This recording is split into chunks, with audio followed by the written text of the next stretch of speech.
Hey everyone, Couch Investor back with another Lemonade video for you today. So in today's video we have the CEO Daniel Schreiber coming on with an interesting conversation. We talk about reinsurance, we talk about Lemonade's plans for the future, how it actually started, and we hypothetically talk about the potential maybe car insurance that might be coming in the future. So if you're interested, stay tuned. If you like these videos, leave it an early thumbs up, and if you haven't subscribed yet, maybe now's the time to hit that subscribe button. Now without further ado, enjoy the interview.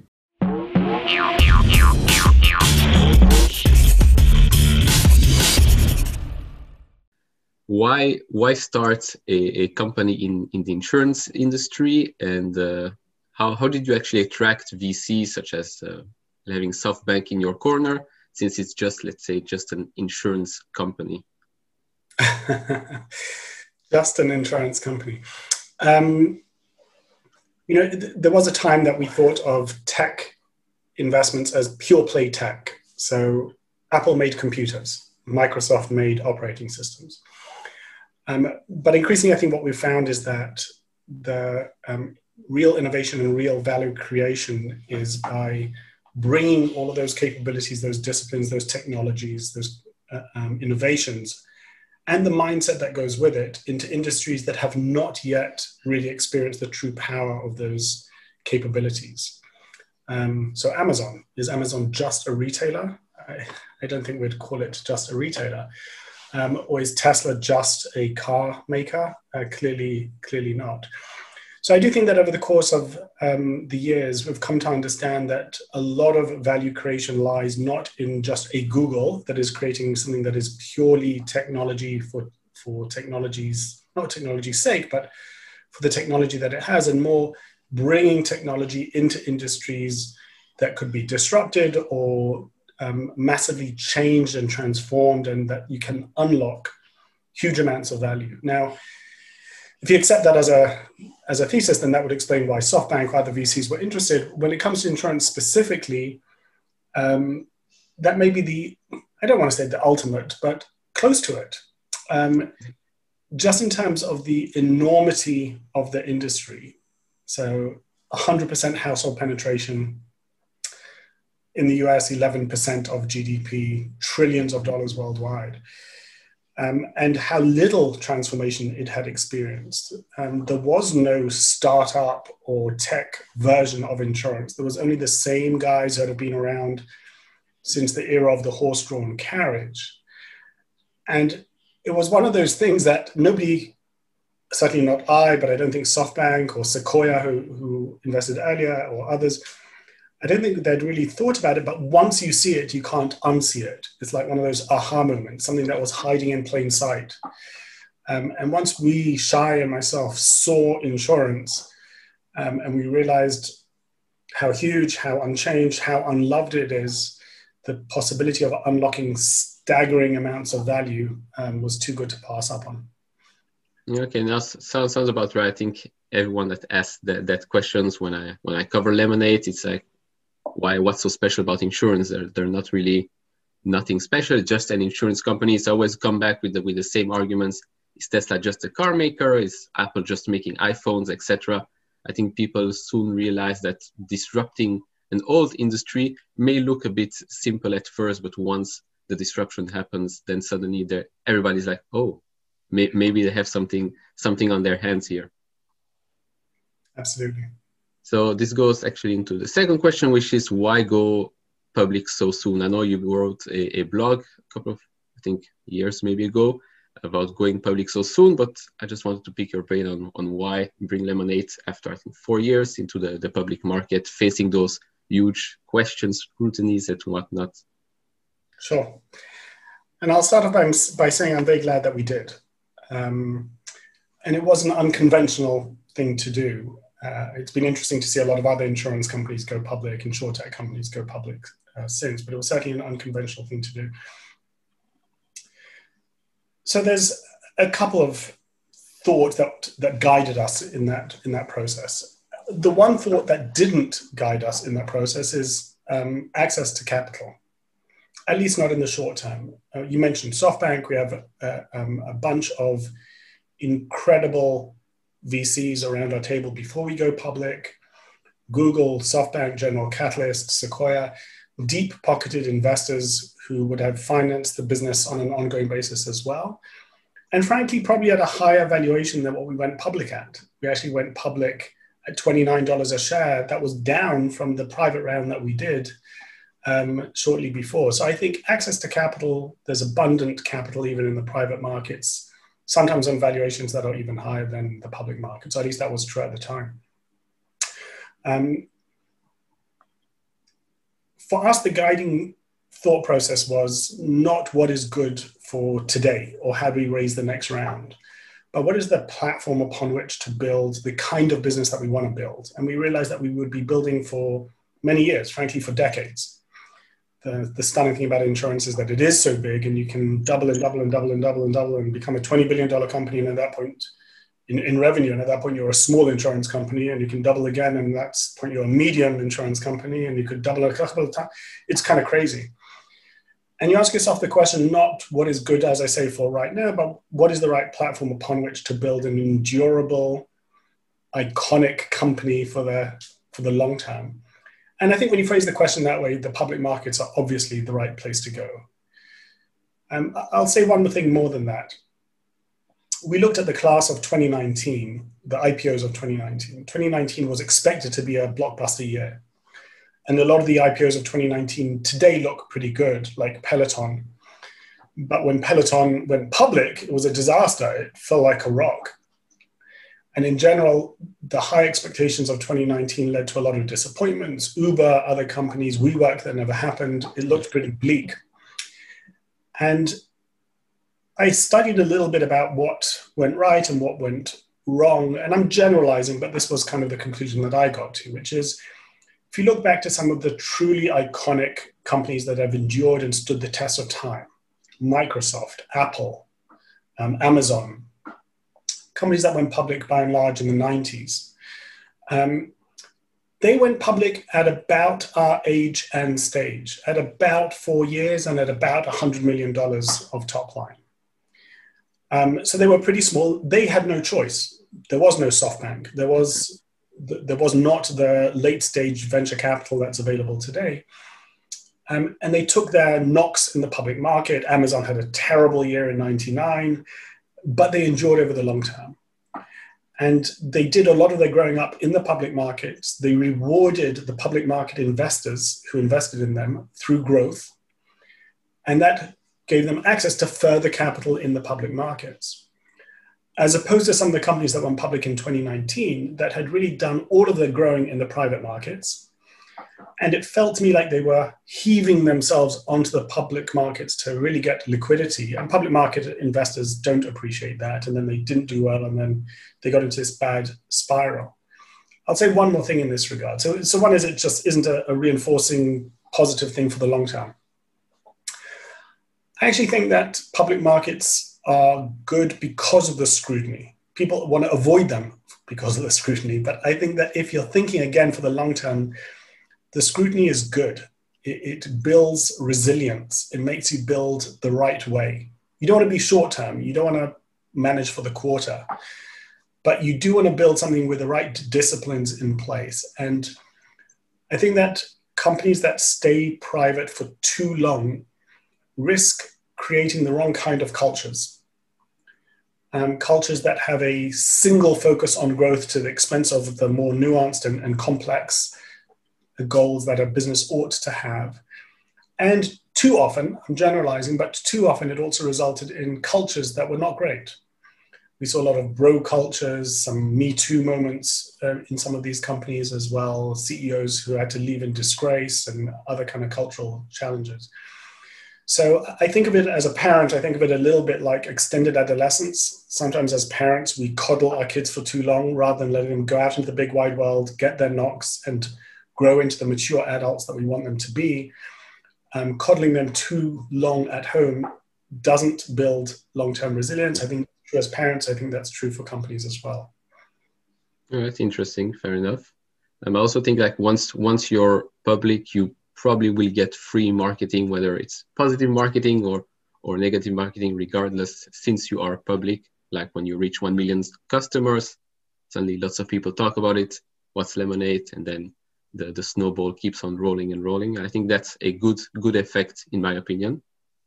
Yeah, I agree. People do talk about an IPO as an important brand building effect. I don't think that's a reason to go public, frankly. For sure. Some B2B businesses need to be public for the credibility because they're dealing with governments or large institutions that want to see a public company dealing with them. With consumer-facing businesses, that's less of an issue. But there's no question that it can be a branding effect. And if the business does perform, it can be quite a positive branding effect as well. Yeah. And how big of a difference is it being built on technology? Because that's the main difference between you and the other dinosaur insurance companies, having that technology layer, and on top of that, being also the insurance carrier, not just a broker. Does that help? Obviously, it helps with being partnerships with Geico or SoFi or probably others as well. Yeah, so in the early days, we were strongly advised not to do everything ourselves. Shai and I come out of 20 years of entrepreneurship in the tech industry, and a lot of well-wishing people said to us, kind of stick to your knitting. You guys know tech, do tech. Let the insurance grown-ups do the insurance piece and become an MGA or partner with them. And I'm so pleased we didn't heed that particular piece of advice. There's a real glass ceiling, and I think it's a pretty low glass ceiling for how fast you can move and how much you can reinvent if you don't own every piece of the stack. And I think a lot of the long-term value that we're creating at Lemonade is not simply the chatbots and the stuff that consumers see and are delighted by, but the system that is built where we handle claims, we go to the regulators, we think about the capital implications, we handle support, and the symbiosis that can be created by having each of those systems feed into each other and be fed by each other is very powerful. I think that, and I've spoken to other CEOs of companies who did start the other route, and I think to a person they regret it. And a lot of them are now trying to reverse into being carriers of some sort. And that's also not simple once you've built one way. So there's no question that you have to do the hard work of establishing an insurance carrier. It's not for the faint of heart. Doing it in the great state of New York is particularly demanding. The regulators there are known to be very, very exacting.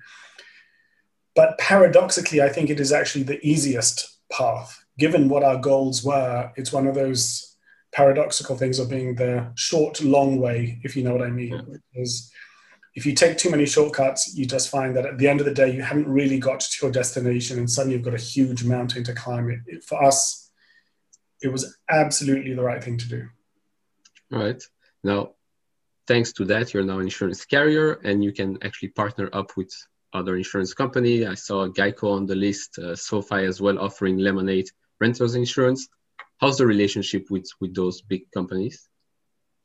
So SoFi is not an insurance company. SoFi is a fintech company, and they use our APIs. And when you go there to get a loan or whatever, if you need to get insurance, you can get it algorithmically, machine-to-machine interfaces using APIs. It's fabulous. We love that kind of thing. We aren't working with Geico anymore. Oh, okay.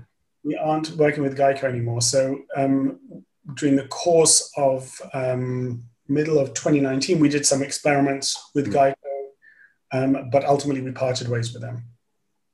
All right. And are there other partnerships out there that are going through another big incumbent and using the Lemonade API? We have a lot of companies using the Lemonade API, but it tends not to be incumbent. So it tends to be, for example, and SoFi is a good example of this, but mortgaging banks. Mm-hmm. So a lot of them are trying to move their mortgaging process to be online, and then it's a pain in the neck because you go through the whole process online and then they say, now stop, go to the main street, go get yourself some homeowners insurance and come back to me. And that you can understand why an API interface into Lemonade's home insurance can make a lot of sense. You can imagine a lot of situations where pet insurance makes sense in the same way, renters, or just you're going to websites where you're looking for homes and you want to know what the home insurance would cost. So a lot of API implementations of that kind, albeit most of our business doesn't come from that. Most of our business by design is direct to consumer, and I expect it to stay that way. All right. Now, talking about the API, I looked a bit on the website and saw all the possibilities that can happen with the help of the API. How far can this go? Because I was thinking about maybe integrating with Zillow or Open Doors platform like that, or maybe even like the home security systems like Ring. So absolutely. Absolutely. And we do have some of those, and we do have a lot of websites where you find properties. You mentioned Zillow, stuff like that. We already do a bunch of implementations of that kind. I think we have some hundreds of partnerships with management companies. So you live in an apartment in New York, there's a management company that's managing the complex, and they'll recommend Lemonade to you and it will go through there. So we do have a fairly rich set of partnerships in the real estate arena, in the finance arena, and increasingly in other areas as well. Okay, well, that's good. It's good to know. I'm going to pivot a bit into something a bit more serious, which is the reinsurance aspect. So I've been asked tons of questions regarding this, but how reliant is Lemonade on reinsurance right now? I know there was a restructuring last summer, and moving forward, is Lemonade thinking of maybe ceding the 75% to those reinsurance? And when do they see that happening in the future? Yeah, that's a great question. And it does get a little bit technical pretty quickly, but I'll try and keep it at a level that makes sense to people. We make extensive use of reinsurance, and we have from our first day. But the first point I'll make is we don't actually have to.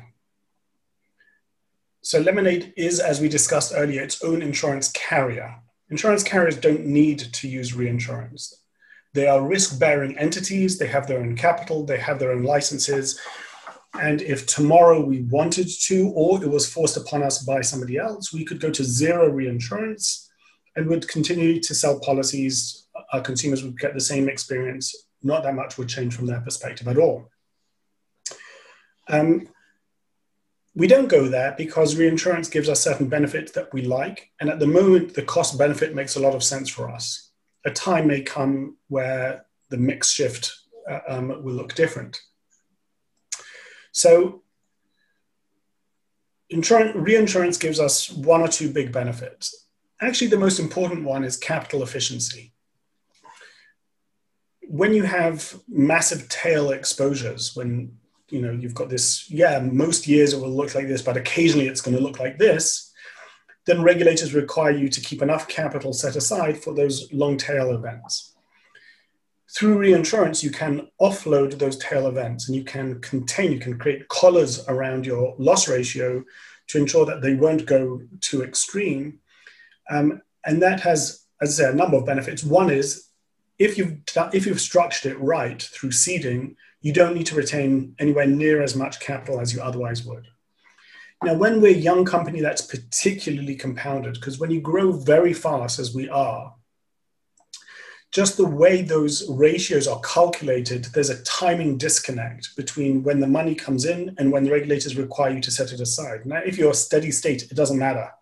But if you're growing like this, you end up with a ratio of something like 1 to 2, which means if I sell you $100 of insurance, I have to set aside half of that, 50 cents on the dollar, in an account. It's still my money, it doesn't go out, but it's locked. I can't use it to invest in R&D or other things. It sits on my balance sheet, but it's locked. The way we've structured our reinsurance today allows us to set aside something like 1 to 7. So radical different levels of capital efficiency. And we get down to levels of setting aside capital that looks very much like any tech company would. It's just everybody wants to keep some cash reserves. And you start looking just like a tech company rather than like an insurance company. And the reinsurance gives us those benefits.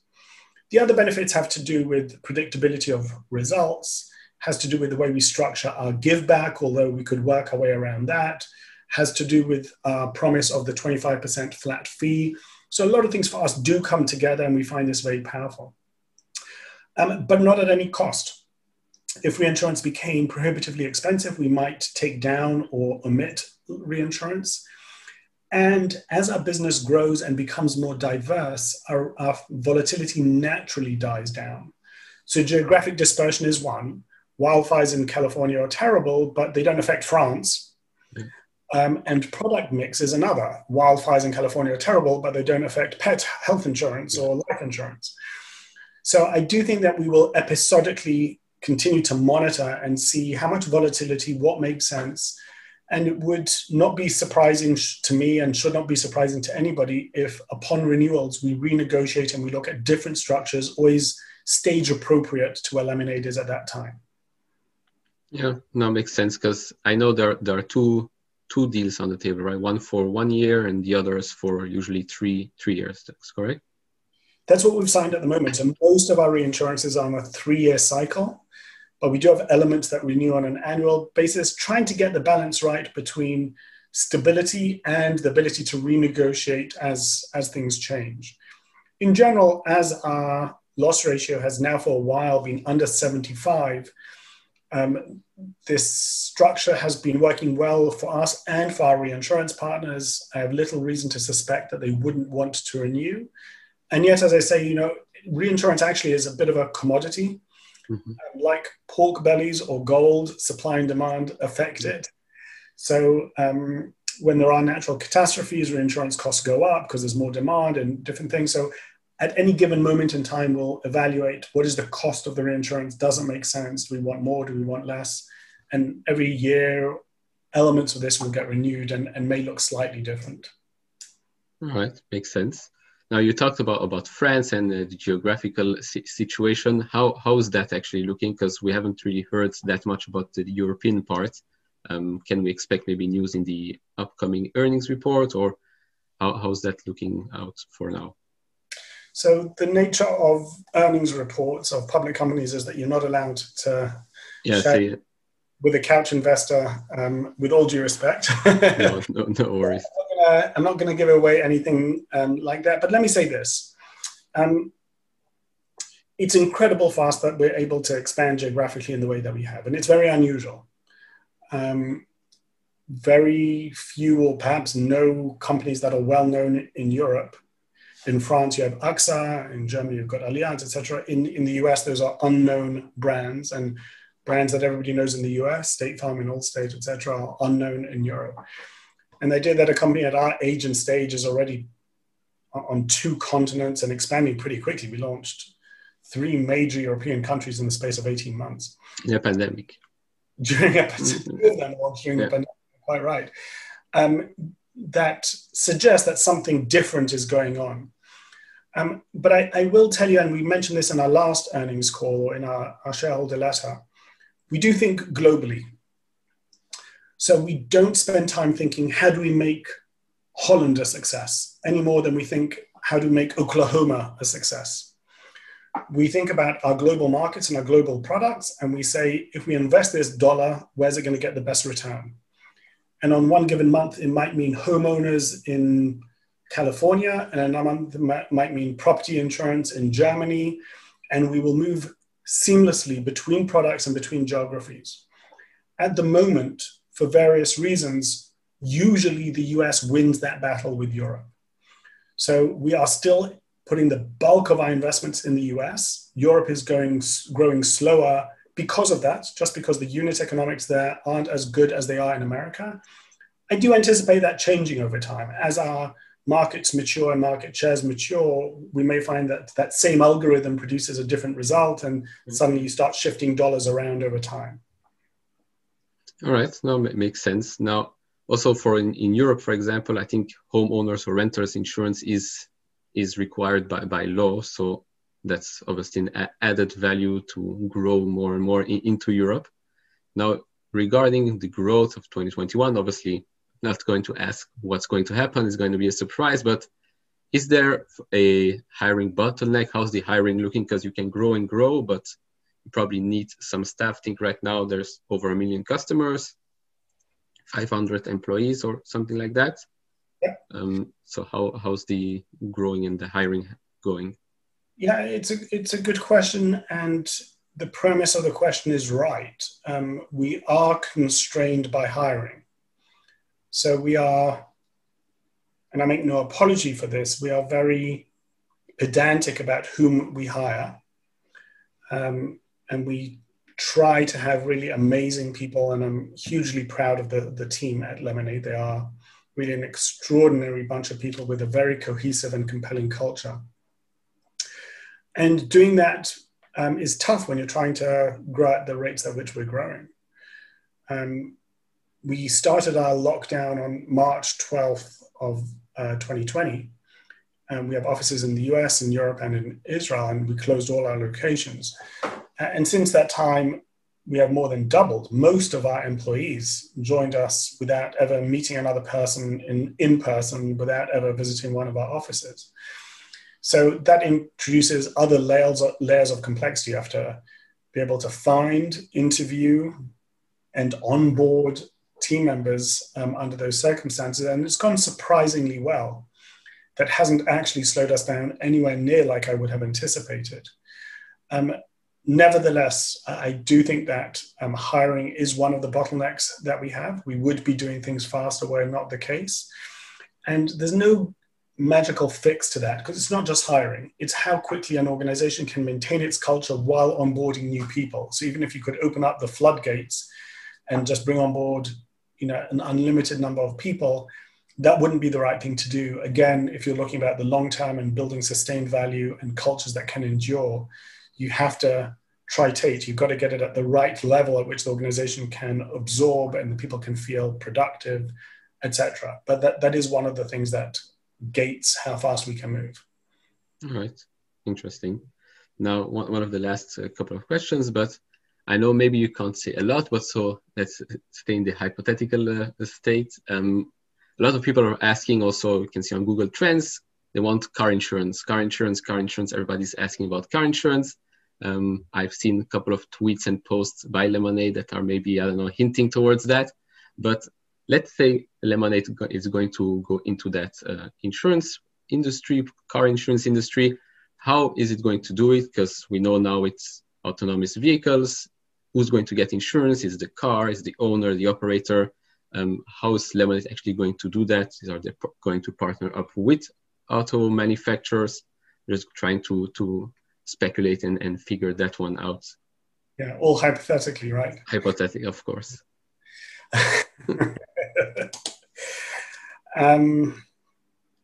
So I'll give you a scoop. None of those tweets were meant to be hints at anything. In retrospect, I was like, I should have thought of that, should have seen that. But they weren't by design, weren't planting clues, actually.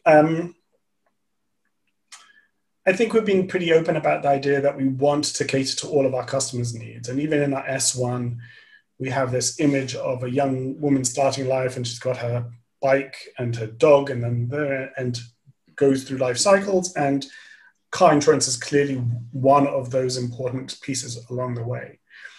And today we are operating in a sense with one hand tied behind our back, because we get hit in the field of home insurance, because home insurance and car insurance are very often bundled.